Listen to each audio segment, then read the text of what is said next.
Hello everyone, I welcome you all to YouTube channel English by Roshan. तो English की जब strategy मैंने कुछ समय पहले इसी चैनल पे डाली थी सीजीएल 2024 के लिए, जिसको बहुत सारे बच्चों ने देखा है अभी तक और लगातार बच्चे देख भी रहे हैं उस वीडियो को, स्ट्रेटजी वाले को। तो उसके लास्ट में मैंने पूछा था कि अगली स्ट्रेटजी वीडियो आपको किस सब्जेक्ट की चाहिए। तो ज़्यादातर जो कॉमेंट्स थे वो मैथ्स को लेकर थे, तो इसीलिए मैं आपके सामने लेकर आया हूँ मैथ्स की स्ट्रेटजी। और वही वाली बात कि आपने आज से पहले भी मैथ्स की बहुत सारी स्ट्रेटजी देखी होगी, लेकिन मेरी स्ट्रेटजी में क्या खास बात रहने वाला है मैं आपको बता देता हूँ। मैंने ना स्ट्रेटजी को बनाने के लिए समय लिया है। ऐसा नहीं कि दिमाग में आया चलो वीडियो बनानी है यूट्यूब पे तो चलो डाल दिया उठा के, कुछ भी ऐसा नहीं। मैंने पहले प्रॉपर तरीके से ना क्या किया है, मेरे इंस्टाग्राम पे और मेरे यूट्यूब वीडियोस में और जहाँ जहाँ पे लोग बच्चे मेरे को मैसेज वगैरह व्हाट्सएप वगैरह पे करते हैं मैथ्स से रिलेटेड, जो जो प्रॉब्लम वो पूछते हैं, मैंने क्या किया, मैथ्स के सारे क्वेश्चंस को एक जगह पे कलेक्ट किया कि बच्चों को किन किन चीज़ों में दिक्कत है। जैसे बच्चे बोलते हैं सर कैलकुलेशन में दिक्कत है, बच्चे बोलते हैं सर प्रैक्टिस मतलब चैप्टर पढ़ लेते हैं लेकिन जब प्रैक्टिस करने जाते हैं तो क्वेश्चंस बनते नहीं है। फिर कहते हैं कि सर किस चैप्टर पे ज़्यादा ध्यान देना चाहिए, किस चैप्टर पे कम ध्यान देना चाहिए, सर यूट्यूब से पढ़े या पेड बैच से पढ़े। तो ऐसे बहुत सारे क्वेश्चन जो बच्चे पूछते हैं लगातार, मैंने उन क्वेश्चन को पहले इकट्ठा किया, उसी में मुझे बहुत टाइम लग गया। उन क्वेश्चंस को मैंने इकट्ठा किया, उसमें से सबसे ज़्यादा जो रिपीटेड क्वेश्चंस थे मैंने उनको कलेक्ट किया और एक एक करके सबके आंसर्स को मैंने स्ट्रेटजी के अंदर डाल दिया है। और अपना जो एक्सपीरियंस है, ठीक है, और मेरी जो खुद की स्ट्रेटजी है वो भी मैंने इसके अंदर डाल दी है। तो ओवरऑल ये जो स्ट्रेटजी है इसको देखने के बाद में आपके जितने भी डाउट्स है मैथ्स को लेकर, आप एक बिगिनर हो, आप अभी तैयारी शुरू कर रहे हो सीजीएल 2024 के लिए, तो आपके मन में ये भी एक डाउट होगा कि सर क्या हम आने वाले 6 महीने में मैथ्स को कंप्लीट कर सकते हैं, उसका भी जवाब इस वीडियो में आपको मिल जाएगा। ठीक है, तो अगर आप एक बिगिनर हैं या आप ऑलरेडी तैयारी ठीक ठाक कर चुके हैं तो भी आप इस वीडियो को एंड तक देखिए। एंड तक देखेंगे तो आपको सारी चीज़ें समझ में आ जाएंगी कि आपको कहाँ से पढ़ना है, क्या पढ़ना है, क्या आपकी स्ट्रेटजी रहनी चाहिए, किस तरीके से आपका मैथ्स में स्कोर बढ़ेगा और क्या क्या गलतियां आपको नहीं करनी है, किन किन गलतियों को अवॉइड करना है ताकि आपके मार्क्स जो है वो ऊपर जा सके। ठीक है, स्टार्ट करते हैं वीडियो को। मिशन एसएससी सीजीएल 2024 हम लोग लेके चल रहे हैं, एसएससी सीजीएल 2024 को हम लोग टारगेट कर रहे हैं। ठीक है, हालांकि ये केवल सीजीएल के लिए नहीं है, अगर आप एक सीपीओ के एस्पिरेंट हो तो सीपीओ के लिए भी आप इस वीडियो को देख सकते हो, अगर आप सीएचएसएल की तैयारी कर रहे हो तो भी आप इस वीडियो को देख सकते हो, क्योंकि ये सबके लिए है भाई, क्योंकि मैथ सब में एक जैसा ही है, चाहे वो सीजीएल हो, चाहे वो सीएचएसएल हो, चाहे वो सीपीओ हो, कोई सा भी एग्जाम हो एसएससी का, ठीक है, सेम ही चीज़ है, कोई ज़्यादा खास अंतर है नहीं। तो अगर आप एक एस्पिरेंट हैं तो आप इस वीडियो को बहुत ध्यान से देखिए। ठीक है भाई, चलिए आइए, मिशन एसएससी सीजीएल 2024। ठीक है, हालांकि आप मैंने क्या बताया, सीपीओ सीएचएसएल जितने भी एस्पिरेंट्स हैं सब इसको देख सकते हैं। ठीक है, complete math strategy for SSC CGL 2024, इसके बाद कोई स्ट्रेटजी मत देखना। लास्ट स्ट्रेटजी वीडियो में भी मैंने आपके सामने कंडीशन रखी थी और इस वीडियो में भी कंडीशन रख रहा हूं। अगर आप इस कंडीशन को फुलफिल कर सकते हो तो ही आप इस वीडियो में बने रहो, अदरवाइज अभी आप इस वीडियो से निकल जाओ। कंडीशन ये है कि इसके बाद आप कोई भी स्ट्रेटजी वीडियो नहीं देखोगे। ठीक है, क्यों नहीं देखोगे वो आपको खुद ही समझ में आ जाएगा। आपको लग रहा होगा कि ऐसा क्या है, एंड तक बने रहो, अपने आप ही आपको समझ में आ जाएगा कि सर ऐसा क्यों बोल रहे हैं। ठीक है भाई, चलो स्टार्ट करते हैं।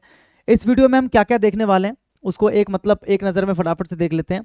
सबसे पहले इंपॉर्टेंट डेट्स, एग्जाम कब होगा, नोटिफिकेशन कब आएगा, ठीक है, प्री कब होगा, चैप्टर वाइज वेटेज बहुत इंपॉर्टेंट है, क्योंकि अगर आपको मैथ्स में चैप्टर वाइज वेटेज नहीं पता कि किस चैप्टर का कितना वेटेज है तो बहुत गड़बड़ है, क्योंकि जिसका वेटेज बहुत ज़्यादा है आपको उसकी ज़्यादा प्रैक्टिस करनी है, और जिसका वेटेज ना के बराबर है, बहुत कम है, तो उस पर उतना ज़्यादा टाइम स्पेंड करने का कोई बेनिफिट आपको नहीं होगा।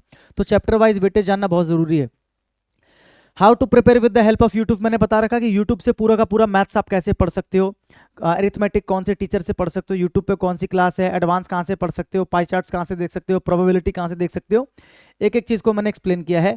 विच books do you need for the practice या प्रिपरेशन के लिए या प्रैक्टिस के लिए कौन सी बुक्स आपको चाहिए। ये भी बच्चे बहुत पूछते हैं कि सर कौन सी बुक से प्रैक्टिस करें, कौन सी बुक से सवाल लगाएं। ठीक है, ये बुक ले वो बुक ले, हमारे पास ये बुक है ऑलरेडी। 10 गोल्डन रूल्स मैंने लास्ट में बताए हैं टू इंप्रूव योर मैथ्स। मैंने आपको लास्ट में 10 गोल्डन रूल्स बताए, ये बहुत इंपॉर्टेंट है। वो 10 गोल्डन रूल्स जिनको फॉलो करके आप अपने मैथ्स के स्कोर को डेफिनेटली ऊपर लेके जाओगे और आपका जो ड्रीम पोस्ट है वहां तक आपको पहुंचाने में बहुत हेल्प करेगा ये। ठीक है, क्योंकि एक एक क्वेश्चन जो है बहुत बड़ा फासला क्रिएट कर देता है लोगों में। ठीक है ना, हुज पेड बैच, और सबसे लास्ट में देखेंगे whose paid batch you should buy, कि किसका पेड बैच आपको लेना चाहिए मैथ्स का। तो ये 6 चीज़ें हैं जिसको हम लोग इस पूरे वीडियो में डिस्कस करने वाले हैं, तो पूरी वीडियो में एंड तक बने रहिए और एक एक चीज़ को देखते हैं, आपके सारे डाउट क्लियर करते हैं। सबसे पहले चीज़ इंपॉर्टेंट डेट्स देख लेते हैं कि इंपॉर्टेंट डेट्स क्या। डेट ऑफ एडवर्टीजमेंट, यानी कि फॉर्म कब निकलेगा सीजीएल का, तो फॉर्म निकलेगा 11 जून 2024 को। ठीक है, ये पहले भी बता चुका हूँ। प्री का एग्जाम आपका कब होगा, प्री का आपका जो एग्जाम है वो शेड्यूल्ड है सितंबर अक्टूबर 2024 में, सितंबर अक्टूबर 2024 में, यानी कि आपके पास ऑलमोस्ट 6 महीने हैं। ठीक है, डेज लेफ्ट, आपके पास कितने दिन बचे हैं? 200 डेज बचे हैं अप्रोक्स, या फिर कह सकते हो 6 मंथ्स। ठीक है, अप्रोक्स आपके पास इतना टाइम जो है बचा हुआ है। तो इतने टाइम में आराम से जो मैं स्ट्रेटेजी बताने जा रहा हूँ इसको अगर आप फॉलो करते हो तो आराम से आप प्रिपरेशन कर सकते हो और अपनी जो ड्रीम पोस्ट है वहां तक आप पहुंच सकते हो। ठीक है, चलिए उसके बाद डिस्कस करते हैं चैप्टर वाइज या टॉपिक वाइज वेटेज कितना रहता है मैथ्स का। देखते हैं ध्यान से, मैथ्स को हम कितने सेक्शन में बांट सकते हैं? मैथ्स को हम टोटल 3 सेक्शन में डिवाइड कर सकते हैं। एक हो गया आपका अरिथमेटिक, एक हो गया आपका एडवांस मैथ्स और एक हो गया आपका pie chart and bar graph. ठीक है, पहले हम अरिथमेटिक की बात करते हैं। तो अरिथमेटिक में कौन कौन से चैप्टर्स आते हैं एक नजर में देख लेते हैं। Percentage, profit loss, discount, simple interest, compound interest, ratio proportion, mixture alligation, partnership, average, time and work, pipe and cistern, time speed and distance, boat and stream, race, probability, mean, mode, median and statistics. ये सारे के सारे जो है arithmetic के topics हैं। ठीक है, और उसके बाद एडवांस मैथ्स की बात करें तो नंबर सिस्टम हो गया, एलसीएम एचसीएफ हो गया, सर्ट्स एंड इंडाइसिस हो गया, इसके अलावा ज्योमेट्री, ट्रिग्नोमेट्री, अलजेब्रा, मेंसुरेशन, ये सब एडवांस मैथ्स का जो है सेक्शन हो गया। उसके बाद एक तीसरा जो होता है वो क्या होता है? Pie chart and bar graphs. Pie chart आता है ना इस तरीके से बना हुआ, या फिर बार ग्राफ्स आता है इस तरीके से बना हुआ, एग्जाम्स में दिया जाता है, देखा होगा आपने, अलग अलग तरीके के दिए जाते हैं। ठीक है, तो टोटल 3 सेक्शन के अंदर मैंने पूरे मैथ्स को डिवाइड कर दिया, अरिथमेटिक, एडवांस और pie chart and bar graph. ठीक है, और अब इनके वेटेज की बात करते हैं भाई। देखो सबसे पहले अरिथमेटिक की बात करते हैं। ठीक है, कि प्री में अरिथमेटिक के कितने क्वेश्चंस आते हैं? 11 से 13 के बीच में। अगर आप पूछोगे कि सर प्री में अरिथमेटिक के टोटल कितने क्वेश्चंस आते हैं, अरिथमेटिक का मतलब पूरा प्रॉफिट लॉस, एवरेज, जितना भी मैंने यहाँ पर, जितने भी चैप्टर्स मैंने यहाँ पर लिखे हैं इन सबको मिलाकर बोल रहा हूँ मैं, इन सबको मिलाकर 11 से 13 क्वेश्चन जो है वो आपके प्री के एग्जाम में पूछे जाते हैं। ठीक है, और अगर मार्क्स की बात करूं तो आपको पता है प्री में एक क्वेश्चन 2 नंबर का होता है। तो अगर 11 क्वेश्चन हुए तो 22 मार्क्स, अगर 13 क्वेश्चन हुए तो 26 मार्क्स, अगर बीच में 12 क्वेश्चन हुए तो 24 मार्क्स। ये आपका वेटेज है। ठीक है, 11 से 13 क्वेश्चन प्री के अंदर अरिथमेटिक के आते हैं। अब अगर मैं मेंस में बात करूं कि अरिथमेटिक के कितने क्वेश्चंस आते हैं, तो मेंस में आपके आते हैं 18 से 20 क्वेश्चंस। 18 से 20 क्वेश्चंस आपके जो हैं किस में आते हैं? मेंस में आते हैं। ठीक है भाई, समझ में आया कि नहीं आया सभी को? All clear? और फिर आप पूछोगे कि सर एडवांस मैथ्स कितने आते हैं क्वेश्चन, एडवांस मैथ्स के कितने क्वेश्चंस आते हैं प्री में? अच्छा, इसका वेटेज अगर देखोगे मार्क्स वाइज तो इसमें आपको पता है एक क्वेश्चन 3 नंबर का होता है, प्री के अंदर एक क्वेश्चन 2 नंबर का होता है, और मेंस के अंदर एक क्वेश्चन जो है वो आपका 3 नंबर का होता है। करेक्ट है? तो इस हिसाब से 18 × 54, 20 × 60, ये आपका वेटेज हो गया अरिथमेटिक का प्री और मेंस में। अब अगर मैं एडवांस मैथ्स की बात करूं तो एडवांस के प्री के अंदर 10 से 12 सवाल आते हैं, 11 से 13 आते हैं उसके अरिथमेटिक के, और 10 से 12 आते हैं आपके एडवांस मैथ्स के। एडवांस के अंदर ये सब आ गया भाई, एडवांस के अंदर ये सब आ गया, number system, LCM HCF, surds indices, geometry, trigonometry, algebra, mensuration, सब आ गया। इसके कुल मिला के 10 से 12 क्वेश्चंस होते हैं, और वेटेज वही हो गया 20 से 24, क्योंकि एक क्वेश्चन 2 नंबर का होता है। ठीक है भाई, ऑल क्लियर? उसके बाद मेंस की बात करूं तो मेंस में एडवांस मैथ्स के 10 से 12 क्वेश्चंस आते हैं। कितने आते हैं? 10 से 12। ठीक है, और मार्क्स कितने? 30 से 36, यानी कि एक क्वेश्चन यहाँ पर 3 नंबर का होता है। इतना समझ में आ गया? इसमें कोई डाउट है? नहीं है। ये वेटेज की बात कर रहे हैं हम लोग। अब बात करते हैं pie chart and bar graph की। तो प्री के अंदर इसके 2 से 3 सवाल आपको देखने को मिलेंगे। प्री के अंदर इसके आपको 2 से 3 सवाल देखने को मिलेंगे, यानी कि अगर एक क्वेश्चन की बात करो तो 2 नंबर का होता है। वेटेज की बात करो तो कितना हो गया? 4 से 6 नंबर, 4 से 6 नंबर। और मेंस की अगर बात करोगे तो 2 या 3 क्वेश्चन मेंस में भी, और ये भी ऑप्शनल है, क्योंकि अभी लास्ट ईयर जो मेंस हुआ है ना उसके अंदर कई सारी शिफ्ट्स के अंदर देखने को मिला है कि है, और कई सारी शिफ्ट्स के अंदर देखने को मिला है कि नहीं भी है। तो पाई चार्ट और बार ग्राफ जो है ये ऑप्शनल है मेंस के अंदर। समझ में आया? तो ये आपके सामने वेटेज है, इससे आपको ओवरऑल एक आइडिया मिल जाएगा कि हमें किस पर कितना फोकस करना है, और किस जैसे एडवांस के कितने क्वेश्चंस आते हैं, अरिथमेटिक के कितने क्वेश्चंस आते हैं, यहाँ से आपको ओवरऑल जो है आइडिया मिल जाएगा। ठीक है भाई, समझ में आया? वेटेज आपने देख लिया। अब देखते हैं how to prepare with the help of YouTube. ठीक है, जो सबसे इंपॉर्टेंट चीज है कि यूट्यूब की मदद से कैसे हम मैथ्स की तैयारी कर सकते हैं अगर हम पेड बैच नहीं लेना चाहते। ठीक है, आप एक बिगिनर हो, आप अभी तैयारी शुरू कर रहे हो, तो कहाँ से आप अपनी सारी की सारी तैयारी कर सकते हो? तो देखो सबसे पहले बात कर लेते हैं कि अरिथमेटिक को आप कहाँ से पढ़ोगे। ठीक है, अरिथमेटिक को आप कहाँ से पढ़ोगे? तो अरिथमेटिक के लिए A to Z quant batch of अभिनय शर्मा सर। अभिनय शर्मा सर को सब लोग जानते होंगे। ठीक है, अभिनय शर्मा सर ने अपने YouTube चैनल अभिनय मैथ्स के ऊपर पूरा जो है A to Z quant batch पढ़ाया हुआ है। ट्रस्ट मी, वो बेस्ट बैच है आपके लिए। अगर आप अरिथमेटिक पढ़ना चाह रहे हो तो वो बैच आपके लिए बेस्ट है। फ्री के अंदर जैसा कंटेंट वहां पर डला है, एक एक चैप्टर, एक एक कॉन्सेप्ट, एक एक मतलब टॉपिक इतने अच्छे तरीके से एक्सप्लेन किया हुआ है कि मैं शब्दों में बयान नहीं कर सकता। और ऐसा नहीं कि कम क्वेश्चंस कराए हुए हैं, है ना, या सिर्फ लोगों को अट्रैक्ट करने के लिए 5-6 क्वेश्चंस करा दिए ताकि लोग मेरा पेड बैच ले, ऐसा नहीं है। वहां पर आप जाके देखेंगे आपको पता लग जाएगा कि वहां पर A to Z जो क्वांट बैच है वहां पर सारे के सारे टॉपिक्स कवर किए इन्होंने, अरिथमेटिक के सारे टॉपिक, ऐसा कोई भी टॉपिक नहीं है जो आपको वहां पर नहीं मिलेगा, ठीक है, और बिल्कुल बेस्ट तरीके से एक्सप्लेन किया हुआ है। तो इसका जो लिंक है, इस पूरे प्लेलिस्ट का जो लिंक है आपको मैं इस वीडियो के डिस्क्रिप्शन में दे रहा हूं आपको लिखा हुआ मिल जाएगा अरिथमेटिक बाय अभिनय सर, ऐसे लिखा हुआ मिलेगा और आगे उसका लिंक होगा, उस पर क्लिक करोगे पूरी प्लेलिस्ट आपको मिल जाएगी। वहां से क्या करना, आप डे 1 से स्टार्ट करके अच्छे तरीके से अपनी नोटबुक को लेना और जो जो सर पढ़ाएंगे उसको आप नोट करते हुए चलना, ठीक है, जो जो कॉन्सेप्ट्स बताएंगे उसको नोट करते हुए चलना, जो जो ट्रिक्स बताएंगे उसको नोट करते हुए चलना, समझ में आ रहा है। उसके बाद जब आपने उस चैप्टर को एक चैप्टर को आपने कंप्लीट कर लिया, उसके बाद उसी चैप्टर की आपको क्या करनी है, प्रैक्टिस करनी है, क्वेश्चंस की प्रैक्टिस। उसकी पीडीएफ भी इनके टेलीग्राम पे आपको मिल जाएगा, अभिनय मैथ्स पे, ठीक है, अभिनय मैथ्स टेलीग्राम चैनल है, वहां पे आप जाओगे तो वहां पर जाके आपको प्रैक्टिस के लिए जो पीडीएफ है वो आपको यहाँ पर मिल जाएगा, ठीक है। तो अरिथमेटिक के लिए आपको क्या करना है, A to Z quant batch को आपको फॉलो करना है यूट्यूब पे, अभिनय शर्मा सर का लिंक जो है वो डिस्क्रिप्शन में है।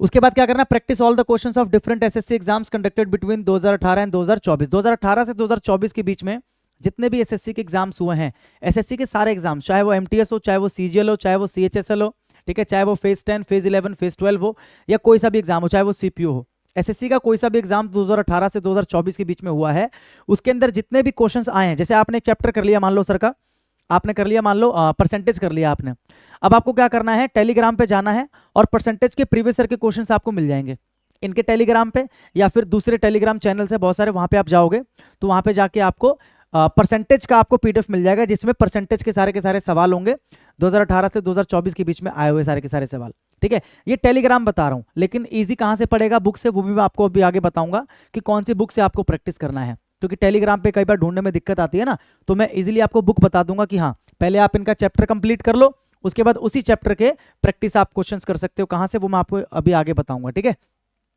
Chapter wise practice PDFs of previous year questions are available on Telegram, इनके टेलीग्राम पे वैसे आपको मिल जाएगा, लेकिन मैंने क्या बताया, टेलीग्राम पे ढूंढने में कई बार दिक्कत आती है, तो आप क्या करना, इस प्लेलिस्ट से एक चैप्टर कंप्लीट करना, जैसे आपने परसेंटेज कंप्लीट किया, उसके बाद परसेंटेज के प्रीवियस ईयर के जो क्वेश्चंस हैं वो आपको प्रैक्टिस कौन सी बुक से करना है वो भी आगे मैं डिस्कस अभी करूंगा, ठीक है।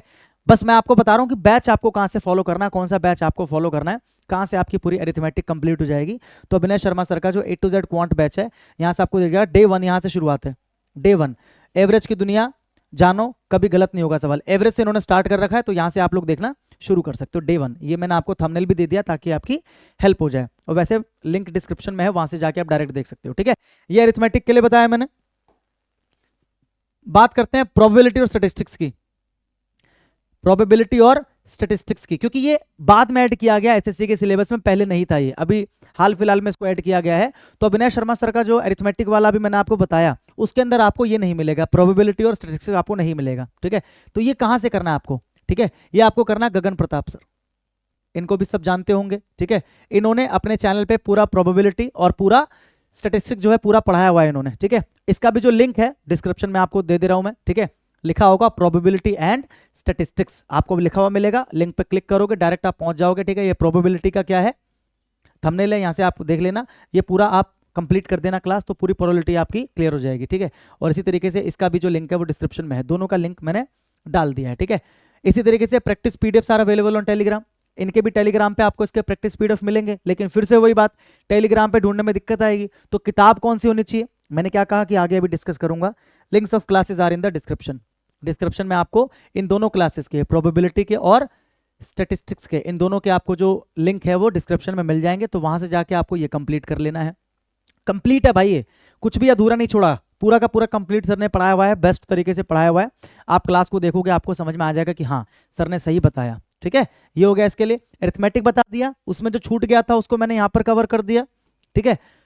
अब बात करते हैं एडवांस मैथ्स। तो एडवांस मैथ्स में अलग अलग चैप्टर, अलग अलग टीचर मैं आपको रिकमेंड कर रहा हूँ, अलग अलग चैप्टर के लिए अलग अलग टीचर, जो मैंने, क्योंकि देखो मैंने क्या बोला, मैं पूरी रिसर्च करके आया हूँ, मैंने हर एक चैप्टर को देखा कि किस चैप्टर को किस टीचर ने बढ़िया पढ़ाया हुआ है, ठीक है, इसीलिए मेरे को वीडियो बनाने में टाइम लग रहा है, ऐसा नहीं कि रैंडम कुछ भी उठा के डाल दिया, मैं पहले गया हूँ, मैंने वीडियोस को देखा है कि कौन बढ़िया तरीके से पढ़ा रहे हैं, किन का एक्सप्लेनेशन ठीक लग रहा है, किन की लैंग्वेज मेरे हिसाब से इजी होगी बच्चों के लिए, क्योंकि मैं भी मैथ्स में एक समय में वीक हुआ करता था अपने टाइम पे जब मैं तैयारी करता था। तो मैंने किस तरीके से तैयारी करी, मैं क्या देखता हूँ एक टीचर में, उनको देखकर मैंने यहाँ पर जो है पॉइंट्स निकाले हैं। ठीक है, नंबर सिस्टम की बात करूँ एडवांस मैथ्स में, तो complete number system in 11 hours bye अभिनय सर। 11 घंटे में पूरा नंबर सिस्टम जो है अभिनय शर्मा सर ने खत्म किया हुआ है। इसका जो लिंक है आपको डिस्क्रिप्शन में मिल जाएगा, किस नाम से, नंबर सिस्टम के नाम से, नंबर सिस्टम, और आगे उसका लिंक होगा, वहां पे जाना। अभिनय शर्मा सर ने 11 घंटे के अंदर पूरा जो नंबर सिस्टम है वो खत्म किया हुआ, पूरा नंबर सिस्टम। मतलब वो 11 घंटे की क्लास देखने के बाद में नंबर सिस्टम में एक भी ऐसा डाउट नहीं होगा जो आपका बच जाए, सारे डाउट आपके क्लियर हो जाएंगे। ज्योमेट्री की बात करते हैं, complete geometry by Aditya Ranjan sir. ठीक है, आदित्य रंजन सर ने भी अपने यूट्यूब चैनल, जो उनका यूट्यूब चैनल रैंकर्स गुरुकुल के नाम से, वहां पर इन्होंने पूरा जो है ज्योमेट्री फ्री में पढ़ाया हुआ है। 7 घंटे की क्लास है, 7 घंटे की ज्योमेट्री की क्लास है। 7 घंटे की ज्योमेट्री की क्लास देखने के बाद में सारे के सारे जो आपके बेसिक कॉन्सेप्ट्स हैं, सारी की सारी जो आपकी थ्योरी है वो सारी की सारी क्लियर हो जाएगी। ठीक है, इसका भी जो लिंक है आपको डिस्क्रिप्शन में मिल जाएगा ज्योमेट्री के नाम से। ठीक है, मेंसुरेशन की बात करें तो कंप्लीट मेंसुरेशन इन 11 आवर्स बाय अभिनय सर। मेंसुरेशन की जो क्लास है अभिनय सर ने 11 घंटे में ले रखी है, पूरी की पूरी मेंसुरेशन खत्म की हुई है। तो इसका भी जो लिंक है आपको डिस्क्रिप्शन में मिल जाएगा। देखो मैंने क्या बोला कि जिस चैप्टर को जिस टीचर ने बेस्ट पढ़ाया है, मैंने हर टीचर का यहाँ पर जो है क्लास का लिंक आपको दिया हुआ है। ऐसा नहीं कि केवल मैंने एक ही टीचर का बता दिया कि नहीं इन्हीं सर से पढ़ो, जिस टीचर ने जिस चैप्टर को बेस्ट पढ़ाया है मैंने वो चीजें यहाँ पर आपको लाके दे दी है। Number system by Abhinay Sharma sir, geometry by Aditya Ranjan sir, और mensuration by Abhinay Sharma sir, मैंने आपको बता दिया 11 घंटे की क्लास में। ठीक है भाई, ये चीजें आप ध्यान रखना। ऑल क्लियर, आगे देखिए। उसके बाद ट्रिग्नोमेट्री की बात करें, कंप्लीट ट्रिग्नोमेट्री इन 17 hours bye Aditya Ranjan sir. देखो ट्रिग्नोमेट्री की 17 घंटे की क्लास आपको मिलेगी आदित्य रंजन सर की भाई। ठीक है, लिंक इसका डिस्क्रिप्शन में है, वहां से जाके आप देख लेना। इन्होंने 17 घंटे में पूरा ट्रिग्नोमेट्री पढ़ा है भाई, बेस्ट तरीके से पढ़ा रखा है, बच्चों को इजी लैंग्वेज में समझा रखा है, तो आपको समझ में आ जाएगा। एलजेब्रा की बात करें तो कंप्लीट एलजेब्रा इन 17 hours bye Aditya Ranjan sir. देखो आदित्य रंजन सर ने 17 घंटे की क्लास ले रखी है भाई एलजेब्रा की, जो कि बेस्ट है। ठीक है, तो ये आपको ध्यान रखना है। नंबर सिस्टम कहां से, अभिनय शर्मा सर की 11 घंटे की class, geometry Aditya Ranjan sir की 7 घंटे की क्लास, मेंसुरेशन 11 घंटे की क्लास अभिनय सर की, ट्रिग्नोमेट्री 17 घंटे की क्लास आदित्य रंजन सर की, और एलजेब्रा 17 घंटे की क्लास है आदित्य रंजन सर की। और सबका जो लिंक है चैप्टर वाइज ये आपको डिस्क्रिप्शन में मैंने डाल दिया है।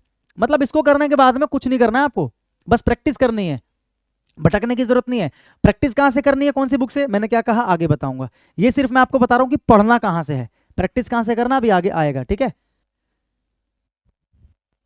उसके बाद देखो मेक प्रॉपर नोट्स। अच्छा, जिन भी टीचर से आप पढ़ रहे हो, जो जो अभी मैंने आपको बताया कि अभिनय सर से पढ़ोगे, गगन सर से पढ़ोगे, आदित्य रंजन सर से पढ़ोगे, ठीक है, तो जैसे जैसे आप चैप्टर्स को पढ़ते रहोगे ना, उसके क्या करोगे, प्रॉपर नोट्स बनाओगे। बच्चे गलती क्या करते हैं, वीडियो को ऑन करके सामने रख देते हैं और बस ऐसे देख रहे होते हैं, हाँ मजा आ रहा है, मजा आ रहा है, सब सीख रहा है। उनको ऐसा लगता है कि सब दिमाग में फीड हो रहा है, हाँ समझ में आ गया, समझ में आ गया। नहीं, सबसे बड़ी गलती है।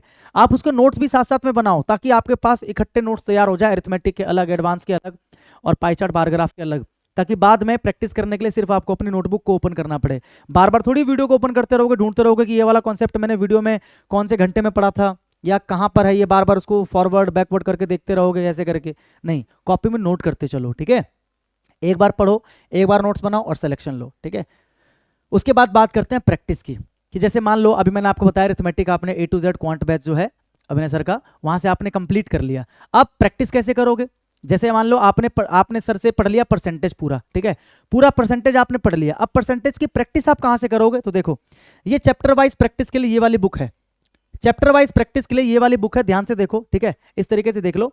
चैप्टर वाइज प्रैक्टिस अगर आपको करनी है तो ये किरण पब्लिकेशन की SSC मैथमेटिक्स की बुक आती है चैप्टर वाइज, और टाइप वाइज बुक आती है। ठीक है, चैप्टर वाइज है बेसिकली, ये चैप्टर वाइज प्रैक्टिस के लिए बेस्ट है। इसमें लेटेस्ट के भी क्वेश्चंस आपको मिल जाएंगे, पुराने क्वेश्चंस भी आपको मिल जाएंगे, सारे के सारे क्वेश्चंस इसमें आपको मिल जाएंगे। तो जैसे मान लो आपने वहां से परसेंटेज किया, ठीक है, पूरा परसेंटेज आपने कंप्लीट कर लिया। अब इस वाली बुक में आओ और परसेंटेज को पूरा खत्म कर दो। समझ में आ रहा है? ऐसे मान लो आपने एवरेज किया, एवरेज को खत्म करके पूरा वहां से आपने पढ़ लिया, कॉन्सेप्ट क्लियर कर लिए, इस वाली बुक में आओ और सारे के सारे एवरेज के सवाल लगा लो। और इसमें भी सबसे पहले आप वो सवाल लगाना, क्योंकि नीचे इसमें ना हर एग्जाम की डेट लिखी होती है कि कौन सा क्वेश्चन कौन से एग्जाम में आया हुआ है। तो सबसे पहले आप वो क्वेश्चंस लगाना 2018 से 2024 के बीच में जितने भी सवाल आए हैं, सबसे पहले आप वो लगाना, क्योंकि इसके अंदर आपको पुराने भी मिलेंगे, 2018 से पहले के भी सवाल मिलेंगे। ऐसा नहीं कि नहीं करना है, लेकिन सबसे पहले आपको 2018 से 2024 वाले जो क्वेश्चन है आपको वो कर लेने हैं। समझ में आ रहा है? डेट देखते हुए आपको साथ साथ में प्रैक्टिस करते रहना है। और ये इसमें आपको सारे चैप्टर मिल जाएंगे इसमें, आपको अरिथमेटिक के भी मिल जाएंगे, इसमें आपको एडवांस के भी मिल जाएंगे, इसमें आपको पाई चार्ट, बार ग्राफ, सारे के सारे आपको मिल जाएंगे। तो भैया अगर आप चैप्टर वाइज प्रैक्टिस करना चाहते हो तो ये बुक बेस्ट है।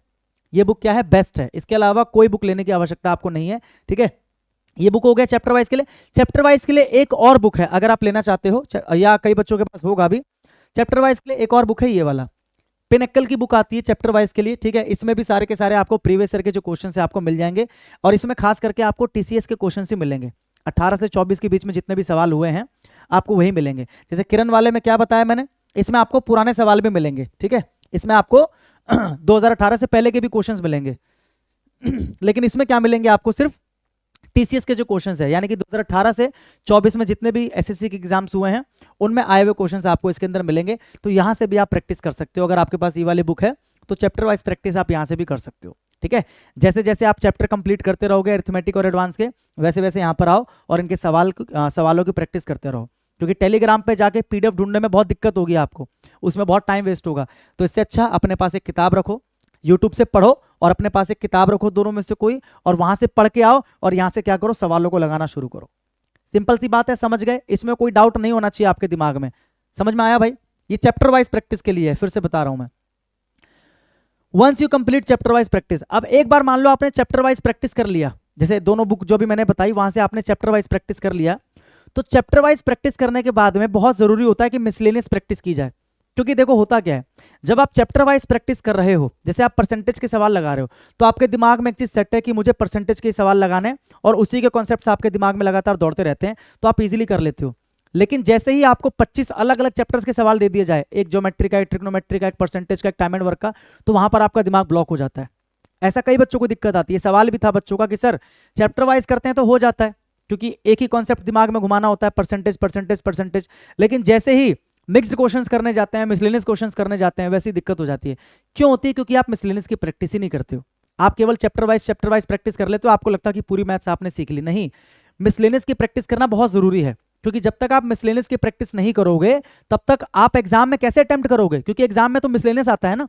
एग्जाम में जो 25 क्वेश्चंस आएंगे प्री के अंदर, तो क्या वहां पर ब्रैकेट में लिख के देते हैं कि बेटा ये सवाल एवरेज का है, ये सवाल परसेंटेज का? नहीं, आपको अपना दिमाग लगाकर देखना होता है कि कौन से चैप्टर का है ये।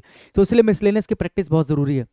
और मिसलेनियस की प्रैक्टिस आप कहां से करोगे? मैथ्स में अगर आप करना चाह रहे हो तो आप इस वाली बुक से करोगे, ठीक है। एसएससी सीजीएल के लिए ये भी किरण पब्लिकेशन की बुक है, ये मिसलेनियस के लिए ध्यान रखना, ठीक है। मैथमेटिक्स है, और ये चैप्टर वाइज नहीं है, ये चैप्टर वाइज नहीं है, फिर से बता रहा हूं। चैप्टर वाइज के लिए भी मैंने आपको बता दिया, ये आपके मिसलेनियस प्रैक्टिस के लिए सेट वाइज है। बेसिकली इसके अंदर आपको क्या मिलेंगे? सेट्स मिलेंगे, मैथ्स के सेट मिलेंगे आपको, सेट 1 सेट 2 ऐसे करके, और सारे के सारे प्रीवियस ईयर के एग्जाम में आए हुए ही सेट्स है। इसी को बोलते हैं मिसलेनियस। जब आप सेट पेपर की प्रैक्टिस करते हो उसी को मिसलेनियस प्रैक्टिस कहते हैं। जैसे आपने 25 सवाल लगाए, एक सेट लगाया आपने, फिर दूसरा सेट लगाया, फिर तीसरा सेट लगाया। यह आपको करना है कब? जब आप चैप्टर वाइज कंप्लीट कर लेते हो। ऐसा नहीं कि एक चैप्टर को आपने कर लिया और सीधा मिसलेनियस उठा लिया, नहीं, क्योंकि इसमें तो सब है ना, सारे चैप्टर होंगे ना इसमें। तो 25 सवाल है, 25 सवाल अलग अलग चैप्टर के होंगे, तो पहले चैप्टर वाइज कर लो। चैप्टर वाइज करने के बाद में आपको इस वाली बुक को उठाना है और यहां से आपको मिसलेनियस की प्रैक्टिस करनी है। देखो मिसलेनियस प्रैक्टिस, ठीक है, ध्यान रखना ये भाई। ये बुक भी आपके पास होनी चाहिए मिसलेनियस प्रैक्टिस के लिए। अगर आपके पास ये बुक नहीं है तो आप परचेज कर लो, या किसी भी तरीके से अगर आप अरेंजमेंट कर सकते हो, डाउनलोड कर सकते हो, कैसे भी तो आप कर लो। लेकिन मेरे कहने का मतलब है कि इस बुक से प्रैक्टिस जरूर करना मिसलेनियस के लिए, अगर आप करना चाहते हो तो, ठीक है। या फिर अगर आपको लगता है कि ऑनलाइन कोई आपके पास में एप्लीकेशन है जहां पे मिसलेनियस सेट वाइज दे रखे हैं, ठीक है, जैसे टेक्स्ट बुक वगैरह होता है, वहां पर सेक्शनल टेस्ट वगैरह होते हैं, तो वो भी तो मिसलेनियस हुआ ना भाई। मिसलेनियस क्या है? मैंने क्या बताया, जो सेट है बेसिकली, जो प्रीवियस ईयर के एग्जाम्स में आए हुए जो सेट्स हैं, वही मिसलेनियस प्रैक्टिस है। तो अगर आपके पास वो है तो वहां से भी आप सेक्शनल टेस्ट दे सकते हो, फिर इसकी जरूरत आपको नहीं पड़ेगी, ठीक है। क्लियर हो गया भाई? अब बात करते हैं 10 गोल्डन रूल्स की।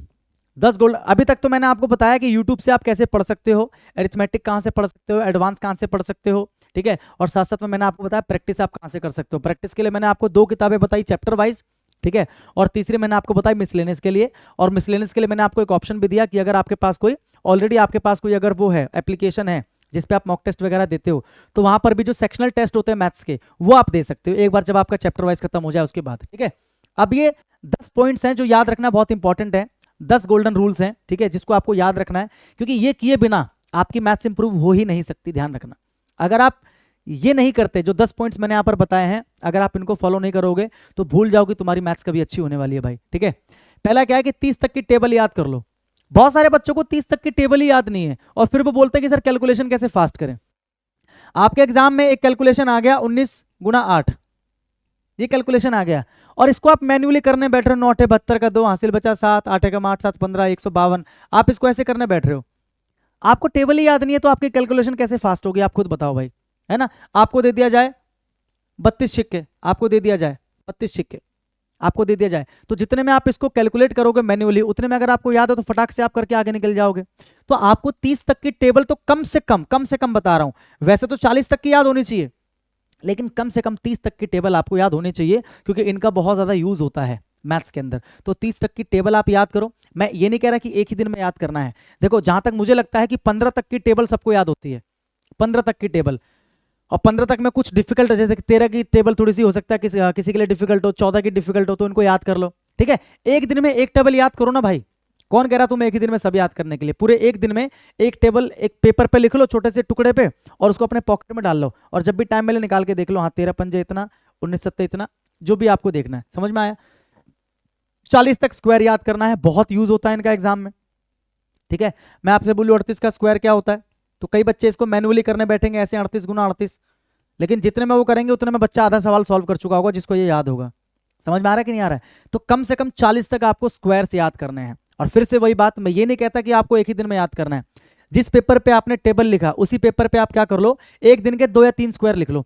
जैसे मान लो 20 तक का मेरे को लगता है कि सबको याद है 20 तक का, तो आप क्या करो 21 और 22 का जो स्क्वायर है, 21 और 22 का जो स्क्वायर है वो इस तरीके से लिख लो।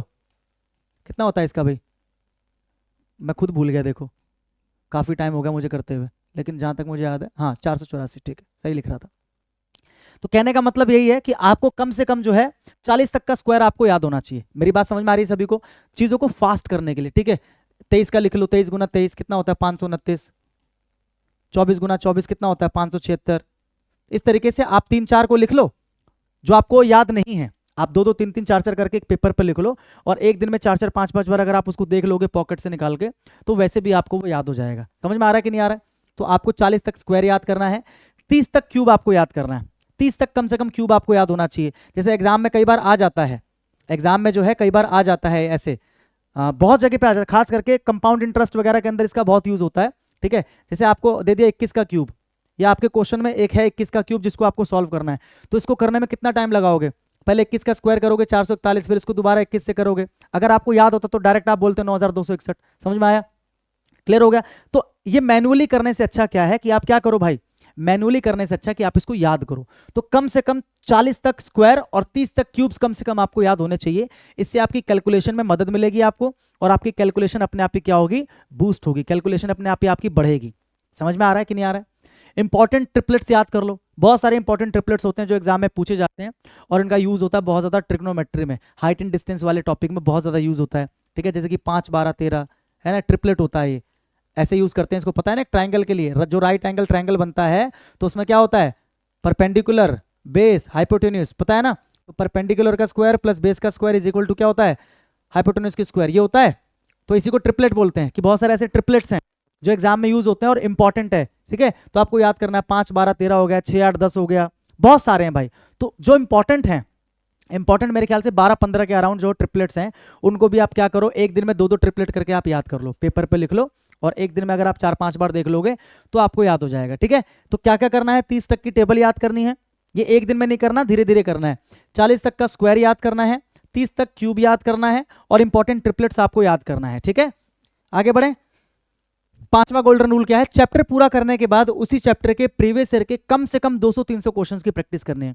मान लो आपने एक चैप्टर कंप्लीट कर लिया एरिथमेटिक का अभिनय सर से, या एडवांस जो मैंने जिस चैप्टर से बताया, जिस टीचर से मैंने बताया, वहां से आपने एक चैप्टर कंप्लीट कर लिया।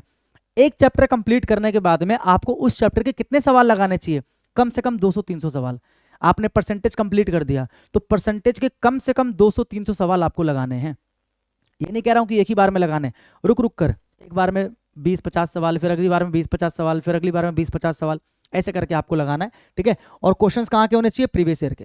और ये आपको कहाँ पर मिलेगा, अभी जो मैंने आपको बताया पिनेकल वाली बुक चैप्टर वाइज या किरण वाली बुक चैप्टर वाइज, दोनों में आपको ये चीज़ें मिल जाएंगी। चैप्टर वाइज प्रैक्टिस के लिए जो दोनों बुक मैंने बताई वहाँ पर आपको प्रीवियस ईयर के क्वेश्चंस मिल जाएंगे।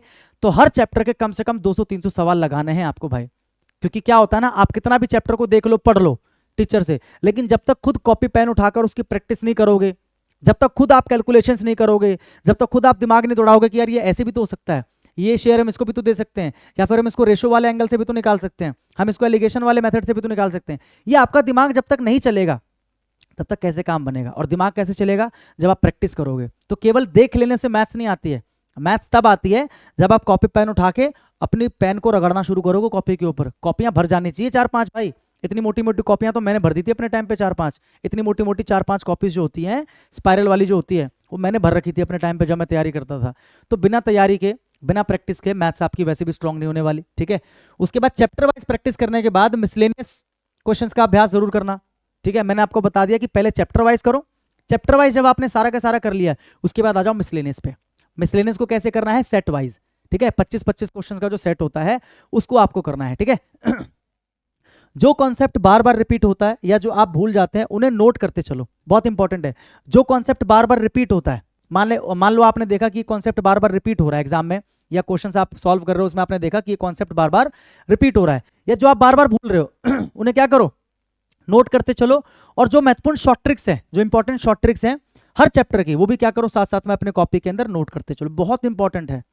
एक कॉन्सेप्ट आपको लग रहा है कि ये तो बार बार रिपीट हो रहा है, या आपको लग रहा है यार मैं बार बार भूल जा रहा हूँ, उसको आप कॉपी पे हाईलाइट करके नोट कर लो स्टार बना के, ठीक है। और कोई सवाल है मान लो बहुत बड़ा है, लेकिन उसका एक शॉर्ट ट्रिक है जिसको आप एग्जाम में अप्लाई करके जल्दी कर सकते हो, तो सवाल को नोट करके एक तरफ उसका क्या लिख दो, जो पूरा मेथड है सॉल्यूशन का वो लिख दो, और ब्रैकेट के अंदर या किसी बॉक्स के अंदर क्या लिख दो, उसी का शॉर्ट ट्रिक लिख दो, उसको हाईलाइट कर दो, ताकि आप एग्जाम टाइम पे उसको रिवाइज कर सको कि हाँ ये इसका लॉन्ग मेथड है लेकिन मुझे ऐसे नहीं करना क्योंकि इससे टाइम लग रहा है, ये इसका शॉर्ट ट्रिक है मुझे ऐसे करना है, उसको आप नोट करते चलो, ठीक है भाई। जिस टॉपिक या चैप्टर में आप कमजोर हैं, जिस टॉपिक या चैप्टर में कमजोर हो उसे कई बार रिवाइज करो, और उसके ज्यादा से ज्यादा क्वेश्चंस प्रैक्टिस करो, और सॉल्यूशन को नोट करते चलो ताकि बाद में रिवाइज कर सको। अब आपको लगता है कि किसी पर्टिकुलर चैप्टर में या किसी पर्टिकुलर टाइप में या किसी पर्टिकुलर टॉपिक में आपको दिक्कत है, आप बहुत ज्यादा वीक हैं, ठीक है। आपको लग रहा है कि सर ट्रिग्नोमेट्री मेरे को बहुत कम आती है, मेरे को बिल्कुल नहीं आती, बार बार भूल जाता हूँ। तो करना क्या है, पहले ट्रिग्नोमेट्री को पढ़ लिया आपने जिस टीचर से मैंने बताया, नोट्स आपने बना लिए, नोट्स बनाने के बाद में क्वेश्चन पे जाने से पहले एक बार उसको खुद बैठ के रिवाइज करो। क्लास तो आपने पूरी कंप्लीट कर ली, नोट्स बना लिए, अब चैप्टर वाइज प्रैक्टिस करने से पहले एक बार उस नोट्स को पूरे पढ़ लो, अच्छे से प्रैक्टिस कर लो, मतलब देख लो अच्छे से, उसके बाद आप चैप्टर वाइज प्रैक्टिस पे जाओ, ठीक है। एक बार में सारे के सारे वो सवाल कर दो जो आपसे बन रहे हैं, और जो नहीं बन रहे उनको सर्कल करते जाओ, और जब दूसरा अटेम्प्ट आप लोगे तो सबसे पहले सर्कल वाले सवालों को करो। समझ में आ रहा है, ये तरीका होता है प्रैक्टिस करने का। सर्कल वाले सारे के सारे सवाल आपने प्रैक्टिस किए, मतलब जिसका सोल्यूशन देखना सोल्यूशन देख लिया, जो समझ में नहीं आ रहा है उसका जो पीछे सोल्यूशन है बुक के अंदर वो देख लिया आपने, ठीक है भाई। और एक बार जब आपको लगे कि हाँ अब मैंने पूरा का पूरा चैप्टर कंप्लीट कर लिया, तो एक तीसरा अटेम्प्ट आपको और देना है। तीसरी बार में अब आपको सारे के सारे सवाल करने हैं, जो आपने सर्कल किए थे वो भी, जो नहीं किए थे वो भी, तीसरे अटेम्प्ट में आपको सारा का सारा करना है। 3 अभ्यास आपको करना है, एक बार में सारे वो जो आपने कर लिए, दूसरे बार में वो जो आपने सर्कल किए थे जो आपसे नहीं बने, और तीसरे बार में सारे के सारे। तो जिस चैप्टर में आप वीक है उसमें ये वाली स्ट्रेटजी आपको लगानी है, समझ में आया। और ये स्ट्रेटजी बेसिकली हर चैप्टर में लगा सकते हो, कि जो सवाल आपको दिक्कत दे रहा है या जो आपको टफ लग रहा है, सर्कल करते जाते होंगे, और बाद में इकट्ठे बैठ के सर्कल वालों को सबको एक साथ सॉल्व किया, और उसमें जो आपको बहुत इंपॉर्टेंट लगा, कोई ट्रिक लगा, कोई कुछ लगा, नोट करते चले, सवाल के साथ साथ में सॉल्यूशन को नोट कर लिया अपनी कॉपी में, और ट्रिक को नोट कर लिया। इससे क्या होगा, वो कॉन्सेप्ट आपके दिमाग में छप जाएगा जब आप उसको बार बार रिवाइज करते रहोगे अपनी नोटबुक से। समझ में आ रहा है, ये तरीका है भाई प्रैक्टिस करने का, ठीक है। तो जिसमें भी वीक हो उसमें आप ये काम कर सकते हो। अब आपको ज्यादा से ज्यादा सेक्शनल टेस्ट देना ताकि टाइम मैनेजमेंट हो सके। अब आपने सब कुछ पढ़ लिया, चैप्टर वाइज प्रैक्टिस कर लिया आपने, सेक्शनल वगैरह भी आपने, मिसलेनियस भी आपने दे दिया। अब आपको प्रॉपर जो सेक्शनल टेस्ट होता है, जो टाइम के साथ आपको पता अलग अलग जो ऐप्स हैं, जैसे कि टेक्स्ट बुक हो गया, और भी कोई अगर आपके पास ऐप है तो वहाँ पर सेक्शनल टेस्ट होते हैं। तो मैथ्स के ज़्यादा से ज़्यादा सेक्शनल टेस्ट आपको देने हैं लास्ट में, जब आप सारा चैप्टर कंप्लीट कर लो, चैप्टर वाइज प्रैक्टिस कर लो, पूरा रिवीजन कर लो, तो लास्ट में आपको सेक्शनल वाइज जो टेस्ट होता है, सेक्शनल टेस्ट जो होता है वो आपको देना है। क्योंकि आपने पढ़ तो सब कुछ लिया, लेकिन टाइम मैनेजमेंट भी तो जरूरी है, क्योंकि एग्जाम में आपके पास लिमिटेड टाइम होता है चीज़ों को अटेम्प्ट करने के लिए। तो सेक्शनल टेस्ट देने से क्या होगा, आपका टाइम मैनेजमेंट अच्छा होगा, क्योंकि सेक्शनल टेस्ट जब आप देते हो तो साथ साथ में टाइम चल रहा होता है। तो अब आपने पढ़ तो बहुत कुछ लिया, प्रैक्टिस तो बहुत कुछ कर लिया, लेकिन क्या आप एक सर्टेन टाइम में आप उसको कर पा रहे हो कि नहीं कर पा रहे हो, ये असली परीक्षा है। तो वहां से आपका टाइम मैनेजमेंट अच्छा होता जाएगा। समझ में आ रहा है, सब कुछ पढ़ लिया, रिवाइज कर लिया, अब आप सेक्शनल दो, टाइम सेट करके, ऑलरेडी टाइम दिया गया होता है सेक्शनल्स के अंदर, तो वहां से आप सेक्शनल्स को दो और जितना ज़्यादा हो सकता है सेक्शनल दो, जितना ज़्यादा हो सकता है, क्योंकि वो सबसे ज़्यादा इंपॉर्टेंट है। प्रैक्टिस वगैरह एक तरफ, और लास्ट में जो आप सेक्शनल दोगे टाइम के साथ में, तो वो सबसे ज़्यादा इंपॉर्टेंट है। क्योंकि टाइम मैनेजमेंट अगर नहीं है तो आपको कितनी भी मैथ्स आती है, आप मैथ्स में कितने भी प्रखंड है, लेकिन कोई फायदा नहीं होने वाला एग्जाम के अंदर आपको। ठीक है भाई, समझ में आ रहा है सभी को? तो time management is very important और उसके लिए सेक्शनल देना इज वेरी इंपॉर्टेंट। ठीक है, और सबसे लास्ट में क्या है, अपने शिक्षक और खुद पर भरोसा रखो। आपने सब कुछ पढ़ लिया लेकिन आपको खुद पर भरोसा ही नहीं है। आपने सब कुछ पढ़ लिया लेकिन आपको खुद पर भरोसा नहीं है, कॉन्फिडेंस ही नहीं आ पा रहा है, आपको अभी भी ऐसा लग रहा है कि आपको कुछ नहीं आता, तो ट्रस्ट मी, एग्जाम में आप कुछ नहीं करके आओगे और आप फेल हो जाओगे। आपने पढ़ा है, आपने पूरी शिद्दत से प्रैक्टिस करी है, आपने हर चैप्टर के 200-300 सवाल लगाए हैं, आपने मिसलेनियस के सवाल लगा लिए, आपने सेक्शनल टेस्ट दे दिए 50-100 के लगभग, तो कौन कहता है कि आप मैथ्स में वीक हो? देखो तो देखो एक बार एग्जाम, फोड़ के आओगे। बस अपने ऊपर क्या रखो, भरोसा रखो और अपने टीचर पे भरोसा रखो। आप जिस टीचर से जो टॉपिक पढ़ रहे हो भैया पूरा भरोसा रखो और उस टीचर से उस टॉपिक को कंप्लीट करो। ऐसा नहीं कि पढ़ रहे हैं, ठीक है, मन ध्यान दे नहीं रहे और पढ़ते पढ़ते ऐसा लगा है ये टीचर बेकार है, चलो दूसरे से पढ़ते हैं, फिर दूसरे से पढ़ने लगे वही टॉपिक, फिर पढ़ते पढ़ते आधा 1 घंटा फिर कहा है तीसरे से पढ़ते हैं। तो जब तक आप ये करते रहोगे तब तक आपकी मैथ्स वैसे भी अच्छी नहीं होने वाली। तो अपने आप पे भरोसा रखो और अपने टीचर पे भरोसा रखो। अगर आप ऐसा करते हो तो डेफिनेटली आपका जो स्कोर है वो बूस्ट होने वाला है। ठीक है, और इसके बाद अगर हम बात करते हैं, लास्ट में बात करते हैं कि इतना कुछ करने के बाद क्या आपको पेड बैच की आवश्यकता है, तो जवाब आपने खुद दे दिया कि सर नहीं है। अगर आपने इतना कुछ यूट्यूब से कर लिया, चैप्टर वाइज कर लिया, मिसलेनियस कर लिया, उसके अलावा आपने सेक्शनल दे दिया, तो आपको पेड बैच लेने की क्या आवश्यकता है? जब पूरा कंटेंट आपको यूट्यूब पे मैंने ढूंढ के दे दिया कि कौन कौन सी चीज़ आपको कहाँ कहाँ से करनी है, तो आपको पेड बैच की कोई आवश्यकता नहीं है। फिर भी अगर आपको लगता है, आपके दिमाग में कीड़ा है और आपको लगता है कि नहीं मुझे जो पेड बैच चाहिए ही चाहिए, मुझे एक जगह पर जाके सारा का सारा एक ही टीचर से पढ़ना है, तो भैया ले सकते हो, इसमें भी कोई बुरी बात नहीं है। ठीक है, अगर आप एक ही टीचर से सब कुछ पढ़ना चाहते हो, अरिथमेटिक एडवांस एक ही जगह पर रह के पढ़ लें, उनके पीडीएफ मिल जाए, ठीक है, तो उसके लिए आप क्या करो, उसके लिए आप यूट्यूब पे जो अलग अलग टीचर्स हैं, ठीक है, राकेश यादव सर हैं, गगन सर हैं, पवन राव सर है, अभिनय शर्मा सर है, आदित्य रंजन सर है, और भी मैथ्स के बहुत सारे टीचर्स हो सकते हैं, आप लोग जानते हैं, मेरे से ज़्यादा आप लोग जानते होंगे। तो क्या करो, आप यूट्यूब पे जाओ और उनकी एक एक क्लासेस देख लो। आपको जिस टीचर का तरीका सबसे बेस्ट लगे, मतलब जिस टीचर का पढ़ाने का तरीका आपको बेस्ट लगे, उस टीचर के व्यूज कितने हैं, उस टीचर से कोई पढ़ रहा है कि नहीं पढ़ रहा है, आपका दोस्त किस टीचर से पढ़ रहा है, इससे आपको कोई मतलब नहीं होना चाहिए। आप खुद यूट्यूब पे जाओ, उस टीचर से पढ़ो और आप देखो कि जो वो समझा रहे हैं, क्या वो चीज़ आपको समझ में आ रही है कि नहीं आ रही है। अगर वो चीज़ आपको समझ में आ रही है, अगर आपको लगता है कि हाँ इन सर का पढ़ाया हुआ मेरे को समझ में आ रहा है, या इनकी लैंग्वेज मेरे लिए ईजी पड़ रही है, या इनका जो बेसिक समझाने का तरीका है वो अच्छा है मेरे बिगिनर के लिए, क्योंकि मैं बिगिनर हूँ तो मेरे लिए अच्छा है, तो आप उसी टीचर का पेड बैच जाके ले सकते हो, क्योंकि हर टीचर का पेड बैच तो होता ही है। तो आप जाइए, उस टीचर की क्लास देखिए यूट्यूब पे, जो आपको लगे बेस्ट है उसका जाके आप पेड बैच ले लीजिए। समझ आ रही है? मुझसे रिकमेंडेशन मत मांगना कि पेड बैच किसका ले, क्योंकि ना मैंने खुद लिया, ना मैं आपको रिकमेंड करूंगा कि इनका पेड बैच आप ले लो। मैंने भी यूट्यूब से पढ़ाई की थी, आप भी यूट्यूब से पढ़ाई कर सकते हो। ठीक है, पेड बैच लेना ही है, कोई बुरी चीज़ नहीं है पेड बैच लेना यार। फिर से मैं वही बात कह रहा हूँ, अगर आपको लगता है एक ही जगह पर सब कुछ मिल जाए, ढूंढना ना पड़े, वैसे ढूंढने की जरूरत ही नहीं है, मैंने सारा का सारा लिंक आपको दे दिया डिस्क्रिप्शन में। फिर भी अगर आपको लगता है कि नहीं मुझे एक ही जगह से एक ही टीचर से पढ़ना है, तो आप जाओ यूट्यूब पे, मैंने आपको 4-5 टीचरों के नाम बता दिए, उनकी एक एक क्लास देख लो, जिनका समझाने का तरीका बेस्ट आपको लगे उनका पेड बैच आप जाके ले सकते हो। लेकिन तरीका वही रहेगा, पेड बैच आपने ले लिया, एक चैप्टर आपने कंप्लीट कर लिया टीचर से, तो वो जो आपको पीडीएफ देंगे, अब क्योंकि पेड बैच में तो पीडीएफ मिलता है ना, वो प्रैक्टिस करना ही करना, लेकिन साथ में प्रीवियस ईयर के जो क्वेश्चन है जो मैंने आपको बुक बताई चैप्टर वाइज, वो जरूर करना भाई। जो चैप्टर वाइज मैंने आपको बताया प्रैक्टिस के लिए, वो जरूर आपको करना है, और मिसलेनियस के लिए जो मैंने आपको बताया वो भी आपको जरूर करना है, और सेक्शनल जो मैंने आपको बताया वो भी आपको जरूर करना है। तो पढ़ो आप कहीं से भी, यूट्यूब से या पेड बैच से, लेकिन जो प्रैक्टिस मैंने बताया चैप्टर वाइज, उसके बाद मैंने बताया मिसलेनियस, उसके बाद मैंने बताया सेक्शनल टेस्ट, ये चीजें आपको जरूर फॉलो करनी है। बेसिकली जो 10 गोल्डन रूल्स हैं ये आपको फॉलो करना ही पड़ेगा, हर टीचर आपको यही बताएगा। ठीक है, अगर यूट्यूब से पढ़ सकते हो तो बहुत अच्छी बात है, लेकिन अगर पेड बैच लेना चाहते हो तो बैच लेने से पहले किसी भी टीचर की यूट्यूब पे क्लास देख लेना, 1-2। अगर आपको लगे उनकी भाषा और पढ़ाने का तरीका आपको समझ में आता है तो ले लो पेड बैच, कोई दिक्कत नहीं है। ठीक है भाई, तो आई होप मैंने आपके जितने भी डाउट्स हैं मैथ्स से रिलेटेड वो सारे मैंने क्लियर कर दिए। फिर भी अगर आपको लगता है कि कोई डाउट आपका बच गया या कोई क्वेश्चन आपका बच गया, तो आप क्या करो, प्यारा सा कमेंट अपना छोड़ जाओ। ठीक है, मैं पर्सनली आपको रिप्लाई कर दूंगा कि क्या उसका सोल्यूशन है जो भी आपका डाउट है। और अभी आप फिलहाल अगर आपके पास कोई बुक है जिससे आप पढ़ रहे हो, आपको लगता है कि सर मेरे पास तो ये वाली बुक है, आपने ये बताई लेकिन मेरे पास ये है, तो वो भी आप कमेंट करके बता सकते हो, मैं आपको बता दूंगा कि वो बुक सही है आपके प्रैक्टिस के लिए या नहीं है, या चेंज करना चाहिए नहीं करना चाहिए, तो आप वो भी कमेंट करके जा सकते हो। ठीक है, और साथ में नेक्स्ट स्ट्रेटजी वीडियो आपको रीजनिंग या जीएस किसकी चाहिए वो भी आप यहाँ पर बता सकते हो, या कंप्यूटर की चाहिए, किसकी चाहिए वो भी आप यहाँ पर बता सकते हो। ठीक है भाई, मैं आपसे मिलूंगा नेक्स्ट वीडियो में, तब तक के लिए सभी को भाई मेरी तरफ से जय हिंद।